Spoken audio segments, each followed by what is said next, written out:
Gdzieś między 15 a 20 dniem mieliśmy taką sytuację, w której byliśmy gotowi, zrobiliśmy przerwę, Sebastian płynął połowę nocy, rano zjedliśmy śniadanie, w świetnych humorach zapakowaliśmy Sebastiana na kajak, wsiedliśmy do samochodu, jedziemy do docelowego miejsca,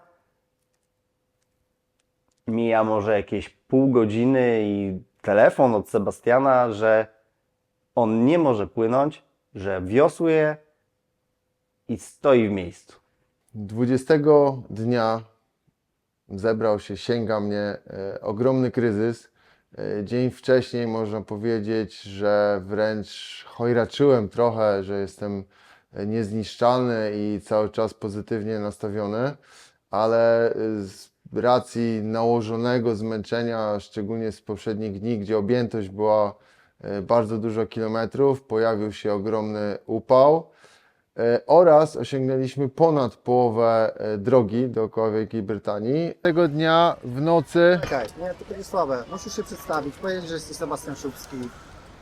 Witam serdecznie, Sebastian Szubski. Dobra, nie mam kurwa mózgu na to gówno. Nie, no ale to ja Ci pomogę, tylko powiedz co ci powiedzieć. Dobra, mów co mam mówić, no.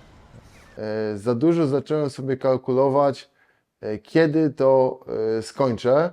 Cała ta mieszanka informacji plus info, że idzie fala bardzo złej pogody, spowodowała, że po pierwsze nie wstałem na czas z racji zmęczenia, poszedłem na wodę poza planem, którym został mi powiedziany i zacząłem popełniać błędy. Odpłynąłem za daleko od brzegu, nie wykorzystałem całego okna tych prądów, co spowodowało ogromny kryzys w mojej głowie z racji tego, że zacząłem podejrzewać, że ten rekord jest nie do pobicia. Moment załamania i frustracji pojawił się wtedy, gdy to pogoda nie pozwoliła nam płynąć. Na początku wyprawy mieliśmy takie momenty, gdzie nie mogliśmy płynąć przez pogodę, musieliśmy poczekać tutaj kilka godzin, pół dnia i wtedy jeszcze nie było czuć goniącego nas czasu.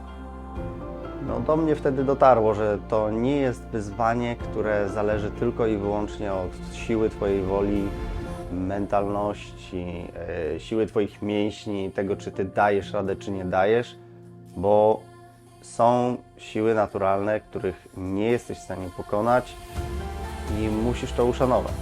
Więcej, musisz się dostroić do tych sił, żeby to wyzwanie stało się możliwe.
Pływanie nocą to było coś, czego nie chciałem robić, a musiałem.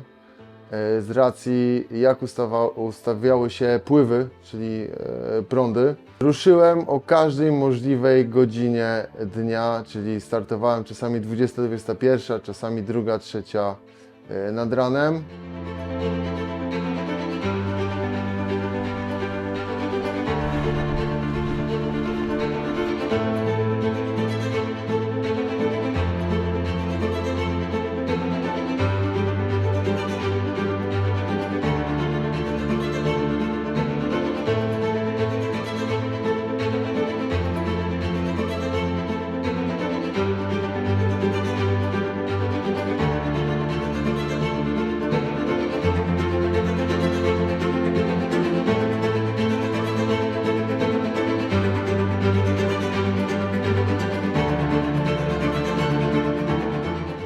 W support teamie był również Michael Lambert, który jest miejscowym i płynął już kajakiem do Wielkiej Brytanii w 58 dni. Z racji, że zajęło mu troszeczkę dłużej, bo trafił na złą pogodę, był wręcz ekspertem od prądów i nawigowania. Jego taktyka była taka, żeby pływać dużo więcej na otwartej wodzie i opłynąć Wielką Brytanię jak najkrótszym dystansie. Ale mięsko. Niedobrze. Dobrze jest. Dobrze jest, lecimy z koksem. No i była to osoba, którą jak tylko się z nią skontaktowałem, złapaliśmy ogromne flow, nadawaliśmy na tych samych falach i myślę, że mieliśmy też podobne postanowienia, czemu to robimy. To była jedna z niewielu osób, która uwierzyła, że to zrobię i od początku mi pomagał, instruował, uczył. Był w backstage'u jakby mojej nauki i procesu pływania na surfski, czyli na kajaku morskim. A w trakcie wyzwania mieliśmy, ja i cały support, mieliśmy z nim kontakt kilka razy dziennie, żeby nas informował, o której godzinie jest najlepiej wystartować, o której godzinie kończyć z racji prądów, które się zmieniały co 6 godzin. Pojawia się Michael na naszej trasie, idziemy razem na śniadanie. No i można powiedzieć, że zrobił mi pozytywne pranie mózgu, tłumacząc, opowiadając, co on przeżył w trakcie swojego wyzwania, jakie miał kryzysy, jak czasami wolno płynął, a mimo to przesuwał się do przodu. No i przygotował mnie psychicznie na to, co mnie czeka, szczególnie w następnych dniach, gdzie szedł sztorm, a ja muszę dotrzeć do pewnego klifu w najbliższe 3 dni, żeby nie utknąć tam na kolejne 2-3 dni. That's the key. Essentially having conditions that will allow you to be out there. So 80 kilometers in 8 hours. This is a sticking point, this is a sticking point, and this is a sticking point at the moment. So on this south coast you've got 1, 2, 3, 4. That could potentially be tricky. So today the wind's going to pick up. You're going to get a really big tide here. You are going to fly through that. No i zmotywował mnie, żeby tego popołudnia zrobić ten bardzo trudny odcinek, który ustawił też mnie na następne dni i przygotował mnie między innymi na to, że woda bardzo mocno się zmieni. Nie będzie to już morze tak jak jest mniej więcej na Bałtyku, tylko teraz już będą fale jak z Atlantyku, czyli będę doświadczał bardzo duże swele, z którym muszę się obyć i nastawić psychicznie, że te warunki pogodowe będą zupełnie inne od tych, które doświadczyłem przez ostatnie 3 tygodnie. They're like, I think we're like 1 day ahead of the record. Which is good. You've not had it easy.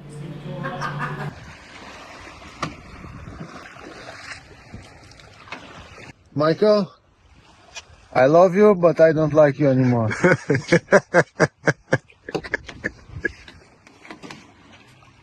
What the fuck?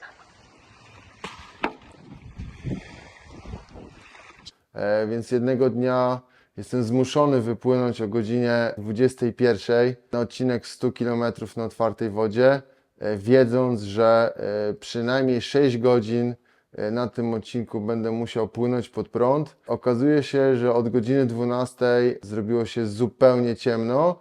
No i z powodu nałożonego zmęczenia oraz totalnej ciemności zasypiam wiosłując. Okazuje się, że trwa to około 30 do 60 minut. Widać to bardzo wyraźnie na GPS-ie, że zboczyłem z trasy, płynę w kierunku brzegu. Jak się ogarnąłem, wróciłem na swój tor płynięcia. Wszystko mi się zaczęło miksować, nie? Gdzie ja jestem, nie? Dobra. Aha, tu muszę płynąć. Już wyczaiłem gwiazdę jedną. Dobra, to na tą gwiazdę, nie?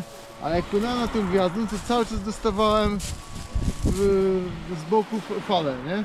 No i tak walczyłem, trochę ten i wracałem, trochę ten.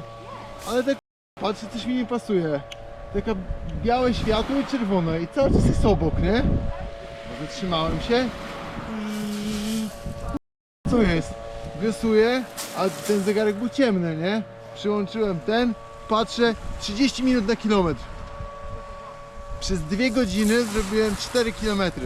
A więc to był jeden z najtrudniejszych odcinków fizycznie do przypłynięcia, bo tego dnia wiosłowałem łącznie ponad 19 godzin. W większości czasu się nie martwiłem, ale moment, gdzie zawiesił się tracker i pamiętam, mieliśmy budziki nastawione na 8 rano. Seo miał przypłynąć około 12, więc i tak był zapas. Obudziłem się o 6. A to sobie spojrzę, jak Seba jest daleko i okazało się, że na trackerze jest tam, gdzie był, jak go zostawiliśmy, no nie wiem, powiedzmy, że 4 godziny dalej. Bo zwykle na tych wyzwaniach jest tak, że ma się na to jakikolwiek wpływ i kontrolę. Tym razem mogliśmy mu pomóc tylko na lądzie, a potem nie widzieliśmy go przez kilkanaście godzin. No i co? No i okazało się, że potem okazało się, że tracker się tylko zawiesił, no ale zanim się okazało, że to sprzęt, no to był taki moment, gdzie naprawdę myślałem, odsuwałem od głowy myśl, że stało się coś najgorszego. No ale stres był. Ja już wysłałem taką wiadomość, że jeśli cię ktoś znalazł, to żeby do mnie zadzwonił, nie? No co? W pierwszym tygodniu była duża adrenalina i w ogóle nie czuliśmy żadnych emocji takich związanych ze strachem. Pomimo, że to były najtrudniejsze momenty, strategiczne punkty, to traktowaliśmy to dosyć normalnie i tak jakby miał to po prostu zrobić. No on wracał, robił, więc wszystko się zgadzało. Mamy to! Panowie, jak dobrze, że was widzę. Ale ty, jak zajebiście wyglądałeś. Dawaj. Czekaj. Pamiętam taką myśl, która pojawiła się chyba w drugim tygodniu. Ja codziennie nagrywałem shorty, które później wrzucaliśmy, o tym jak Sebastian wychodzi na wodę i one były w takim slow motion. I w jednym z trudnych momentów przemknęła mi taka myśl, którą szybko oddaliłem, że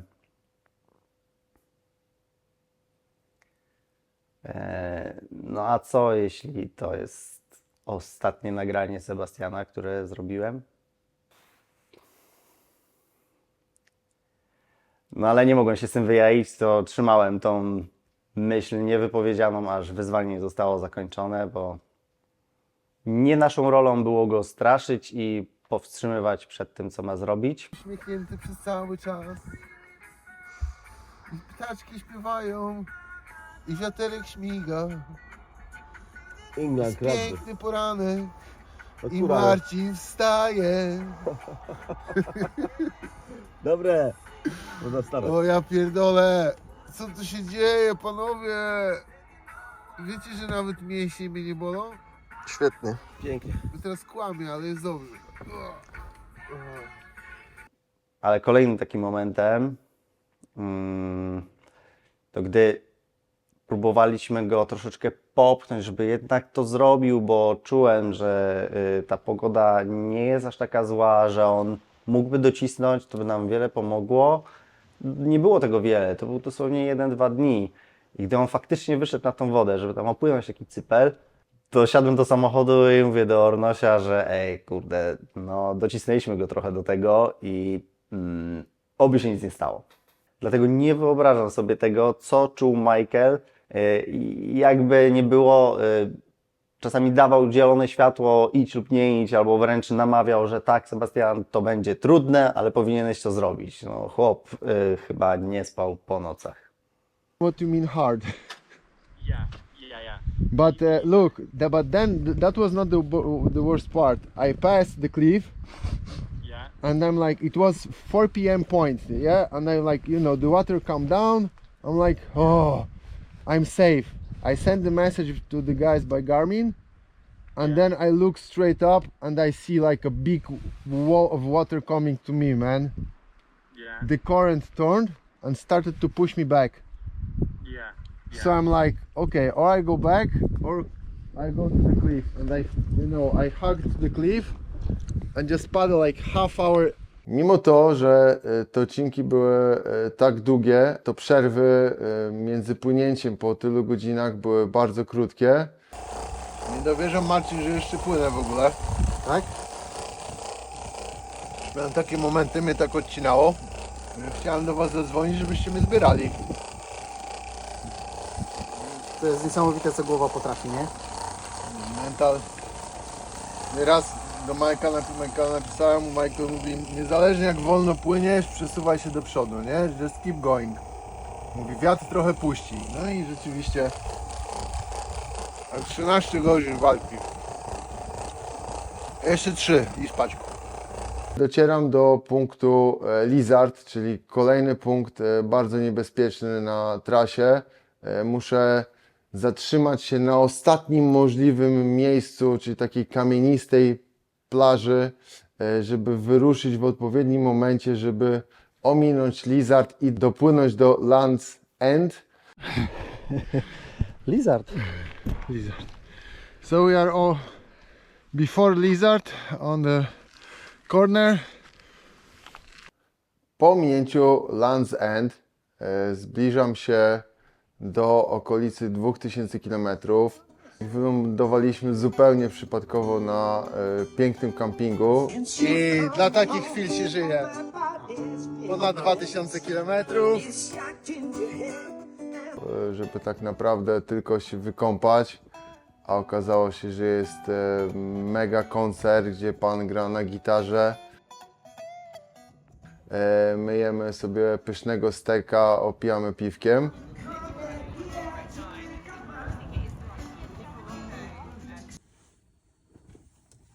Słuchajcie, 30 dzień. Dzisiaj wyjeżdżam. Kawał dobrej roboty zrobiliśmy, nie spierdolcie tego. Po 30 dniach Marcin wyjeżdża. W jego miejsce ma wskoczyć Karola z Michasią. I pamiętam, Sebastian mówi, no wiesz Orni, ty tu już jesteś już tak długo, jest wszystko poukładane, no to wiesz, tutaj zarządzaj tym całym Majdanem, nie? A ja mówię, serio? Mam Karolą zarządzać, wiesz o czym ty mówisz do mnie, chłopaku? No i takie trochę były obawy, jak to będzie, ale generalnie wyszło bardzo fajnie. I tak właśnie wygląda nasz pokój w 5-gwiazdkowym hotelu Marco Polo. Na szczęście ten cały okres, gdzie dziewczyny już były, nie był jakiś taki hardkorowy. Było też dynamicznie, ale nie było aż tak ciężko, więc fajnie się uzupełnialiśmy. Dziewczyny odciążyły mnie trochę od jajecznicy. Ja zacząłem robić koktajle za Marcina. No i okej. Gdy wróciłem do domu, zrozumiałem, że oglądanie tej przesuwającej się kropki na mapie to jest zupełnie nieproporcjonalne do tego, co dzieje się tam na miejscu. Patrzysz na tą kropkę i wydaje ci się, o, dzisiaj słabo, ciężko płynie, powolutku, przemieścił się tylko o kilka kilometrów, a tam mogło się dziać wszystko. Mógł walczyć z prądem, który go hamował, a cisnął z całej siły. No, to nie jest tak, że zależy to tylko i wyłącznie od Sebastiana i jego umiejętności, siły albo determinacji. Przepływając kanał Bristol w pełnej mgle, słyszę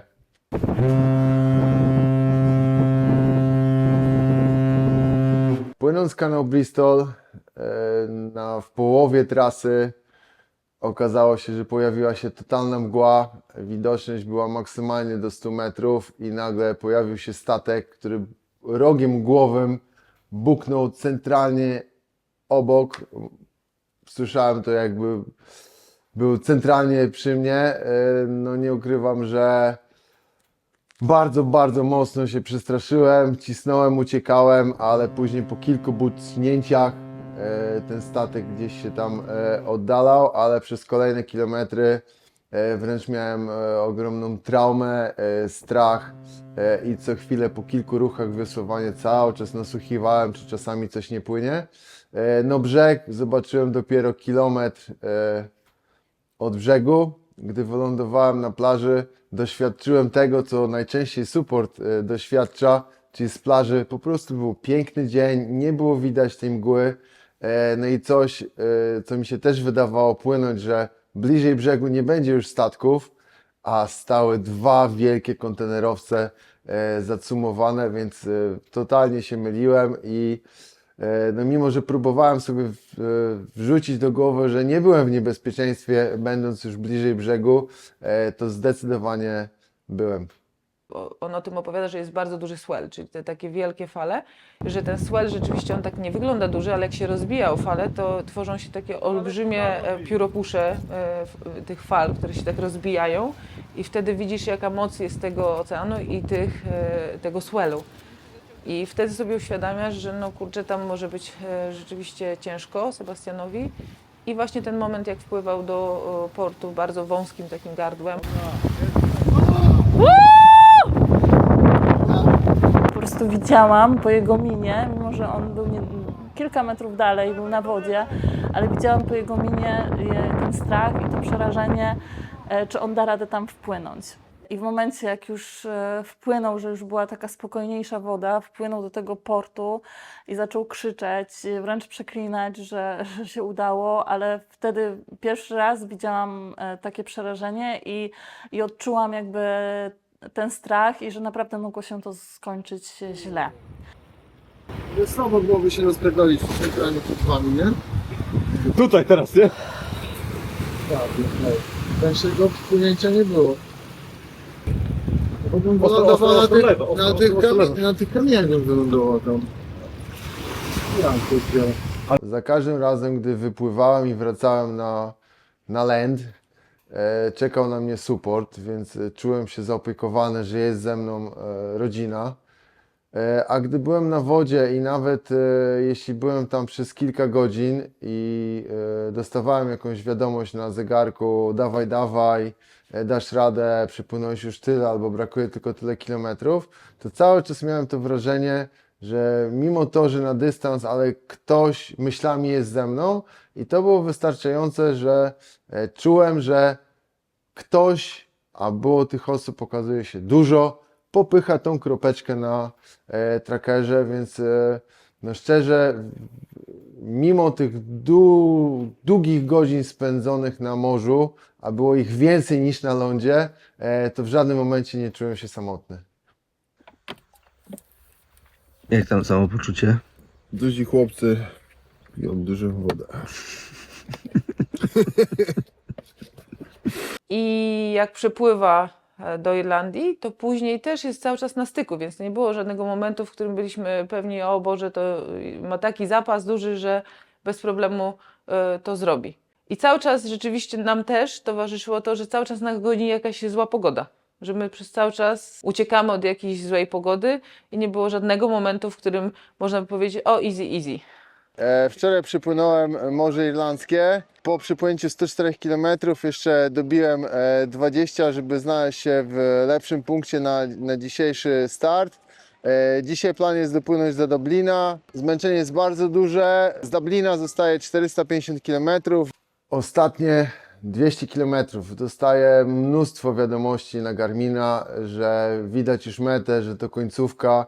Ale to jest coś, co wydaje się, że na mapie jest już blisko. Jak wiecie, większość moich wyzwań polegało na zrobieniu 200-250 km, a to jest końcówka no praktycznie 3000 km i może się wydarzyć milion rzeczy. które rzeczywiście się wydarzają.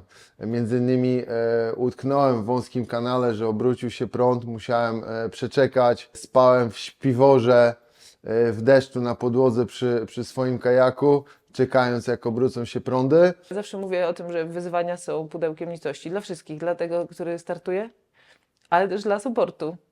Może ta synchronizacja z naturą, załamanie już całkowicie granicy dzień, noc, spanie w różnych warunkach, cały czas na wybrzeżu, na dworze, sikanie i sranie po krzakach, kąpiele w morzu i robienie prania w morzu. No, miesiąc czasu spędzony cały czas na dworze sprawił, że powrót do rzeczywistości był trudny. To jest super czas. Po prostu wszystko znika. Nic cię nie interesuje. Nie interesują cię problemy na świecie, nie interesują cię problemy w twojej Bydgoszczy, czy tam w twoim mieście. W twojej pracy cię prawie nic nie interesuje, bo przecież masz ten cel. Tutaj musisz supportować Sebę i to jest najważniejsze i tak samo Seba, no muszę po prostu zrobić swój challenge i nic innego się nie liczy. No piękne pudło nicości i później wyjść z tego i wrócić do świata normalności jest ciężkie i też trzeba mieć na to sposób. Odkleiłem się zupełnie od świata rzeczywistego, który prowadzę na co dzień, czyli myśl o biznesie, o tym, co zrobię następnego dnia, za tydzień, za dwa. Płynąc myślałem dosłownie jakby w bardzo wąskim schemacie. Myślałem, co będzie tego dnia. Jak były trudne chwile, to najczęściej myślałem o tym, co zrobię, jak dotrę do supportu, czyli co zjem i jak szybko położę się spać. I bardzo często poruszaliśmy ten temat z chłopakami, że no, tak jakbym żył w takim świecie równoległym, że tutaj toczy się życie, a ja sobie płynę i w bardzo minimalistyczny sposób robię swoje zadania. Nie no, końcówka bardzo emocjonująca. Tak naprawdę czułem, że jak już Seba wrócił do Szkocji, to czułem, że będzie sukces. Ruszyłem w trasę, żeby na czas zdążyć wylądować na odpowiedniej plaży, bo w tej okolicy, którą musiałem przepłynąć, były praktycznie same klify. No, w trudnych warunkach, ale było ok. Do momentu, gdy zbliżam się do ostatniego zakrętu klifów, gdzie było po prostu pełno różnych wysepek, takich skał. I jest spotkanie swellu z Atlantyku, wytwarza się po prostu coś, czego wcześniej nie widziałem, mimo to, że płynąłem ponad 30 dni, że te swelle się zmieszały. Ten, który był za mną, skrzyżował się z tym dużym z Atlantyku, no i grubo ponad 2 godziny walczyłem, żeby po prostu utrzymać się na kajaku i to był jeden z momentów, że byłem blisko naduszenia guziczka PLB, żeby wezwać pomoc. Przed chwilą stamtąd przypłynąłem.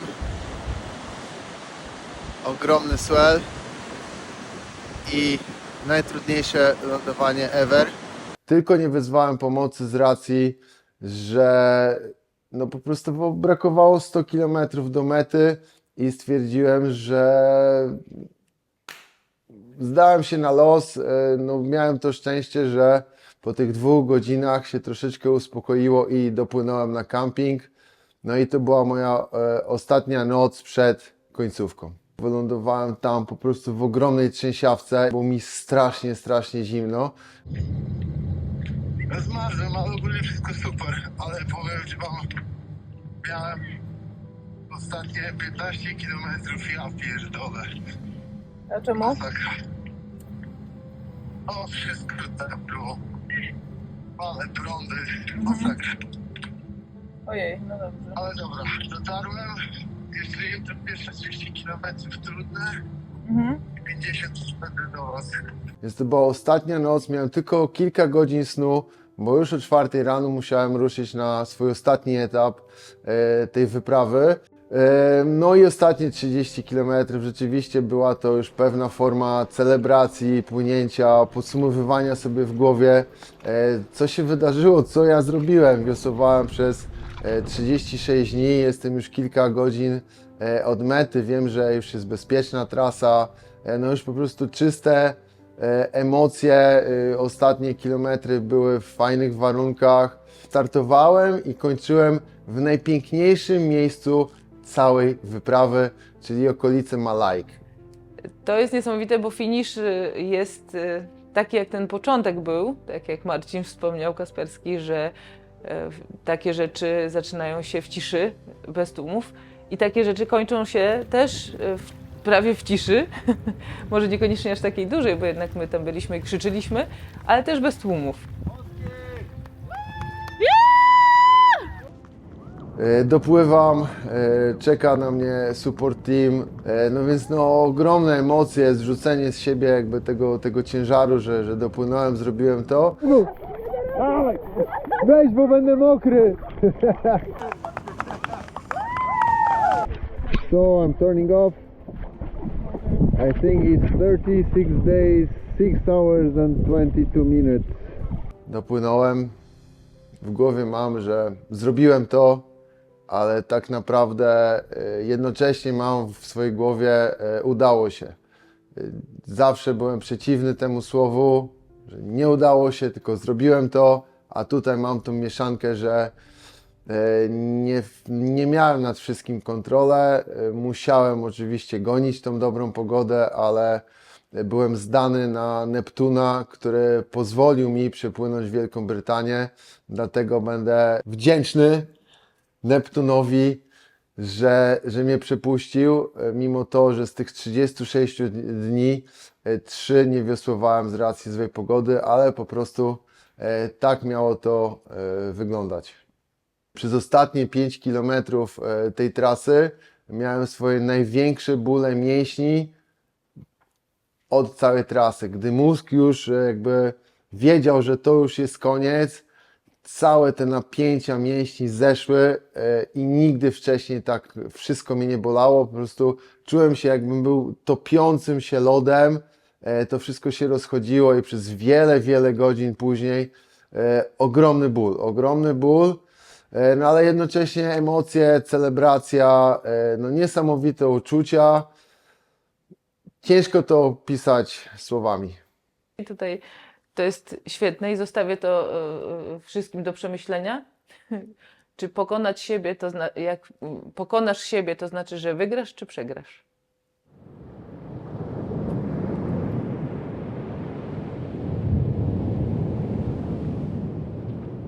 Atak manii miałem w 2009 roku, który okazuje się po dłuższym czasie rozkręcał się przez około pół roku, gdzie zacząłem podejmować, wydaje mi się teraz, nieracjonalne decyzje, czyli ogólnie nieracjonalne wydatki na początku.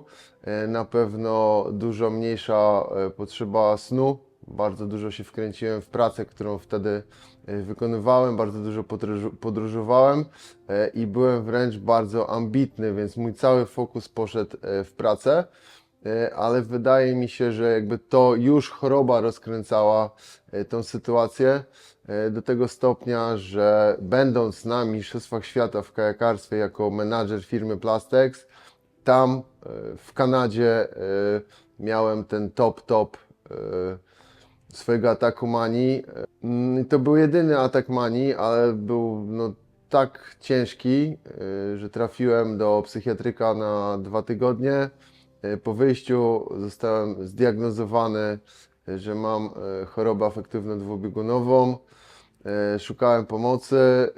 Pierwsze leki, które dostałem, doprowadziły mnie do głębokiej depresji, utraty włosów jako efekt uboczny leków i dopiero po zmianie lekarza, który mnie wysłuchał, co się wydarzyło, jak planuję swoje życie, zaczęliśmy od bardzo małej dawki innego leku i bardzo szybko zacząłem się lepiej czuć i wróciłem do siebie, jak po tych lekach i właśnie chęć taka do życia i powrotu pomalutku, małą łyżeczką do sportu spowodowało, że przez ostatnie 15 lat no, dobrze się czuję, nie miałem nawrotu w tych ataków manii, mimo to, że gdzieś tam czuję w tyle głowy, że czasami mam mini górki i zdecydowanie tendencje do takiego lenistwa, czyli takie, no czuję, że mnie ciągnie czasami do takiej depresji. To wyszło tuż przed naszym ślubem. I z perspektywy czasu ja się cieszę bardzo, że to było takie duże i takie mocne, bo myślę, że wiele osób ma tę chorobę, ale że ataki są mniej bolesne, takie w znaczeniu, że nie przynoszą takich konsekwencji, to nikt się nie decyduje na to, żeby pójść do lekarza. Tutaj jakby no, to było oczywiste, że tak musi się stać. Seba to zrobił. Fajne było to, że wszyscy dookoła, cała rodzina, przyjaciele akceptowali to, więc było to mniejszym problemem dla niego. No na pewno przeżywałem, bo razem przeżyłem z nim prawie miesiąc w Kanadzie. Szpital, różne problemy organizacyjne, powrót do Polski, no i wracał do siebie, jednak no, nie chcę opowiadać w szczegółach, ale no, przeżyłem to bardzo ciężko. Cały czas myślałem o nim, jak z tego ma wyjść, jak zapewnić mu dalszy proces życia, żeby był po prostu, żeby był zdrowy, żeby mógł funkcjonować jak normalny człowiek. Chcę pokazać, jak ważne jest stawianie sobie cele, może nie tak hardkorowe, które ja robiłem teraz, co powoduje do dyscypliny, higieny snu, lepszego odżywiania, aktywności fizycznej i pracowania nad własnym umysłem, czyli techniki oddechowe, medytacji, wizualizacji. To na pewno wyzwania nie są o zdrowiu. Już sam moment, bo przygotowania są super, bo to jest świetna motywacja. Seba świetnie na to reaguje, bo to powoduje, że on się zbiera w sobie i w ogóle trzyma się rutyny treningowej, jest takim sportowym typem, takiego sportowca z krwi i kości, ale już samo wyzwanie nie jest higieniczne w żaden sposób. Raz wypływa o 2:00, raz o 3:00, raz o 10:00. Spał mało, jadł byle jak tak naprawdę, a jak już mógł zjeść, to jadł, najlepiej wchodziły mu fast foody. To w żaden sposób nie jest zdrowe. Choroba praktycznie nie daje żadnego znaku po nim. Tego nie widać. Pracuje, tego nie widać. Płynie, nie widać. Pracuje, tego nie widać. Wielki szacunek mam do mojego syna i tak jest pogłębiony swoją pracą, że wyniki po prostu widać nie tylko w rekordach, które robi Guinnessa, ale w swojej pracy w crossficie CB 163 na Zawiszy wyniki widać. Czuję, że jakby ten równoległy świat, czyli ten wysiłek jest bardzo uzależniający, na co też trzeba bardzo uważać. Ja to tak wspominam, wiesz, jako przygodę, nie? Nie traktuję tego na zasadzie, o Jezu, ale był deszcz, nie? Tylko na zasadzie wstajemy i jest rzeźnia, ale fajnie, nie? Czyli ogarniamy temat, chociaż nie możemy rozpalić ognia, ale musimy zrobić sobie gorący posiłek, tak? A napierdziela z nieba deszcz, wiatr. No tak jakoś się ułożyło.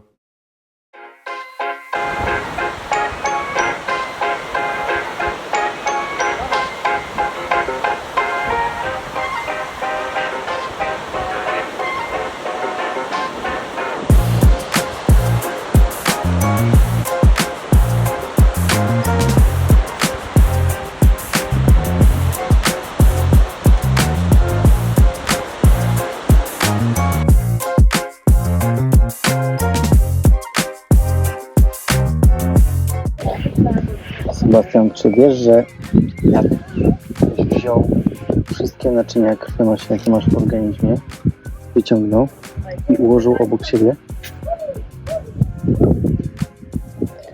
to byś umarł?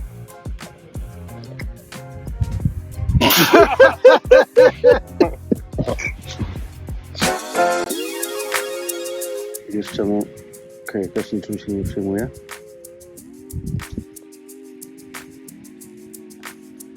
Bo wszystko po nim spływa.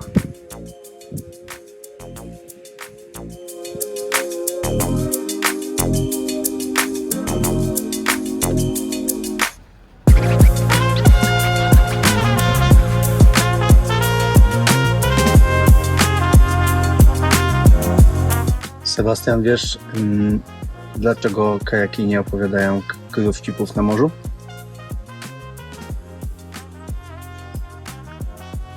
Bo boją się, że za mocno popłyną.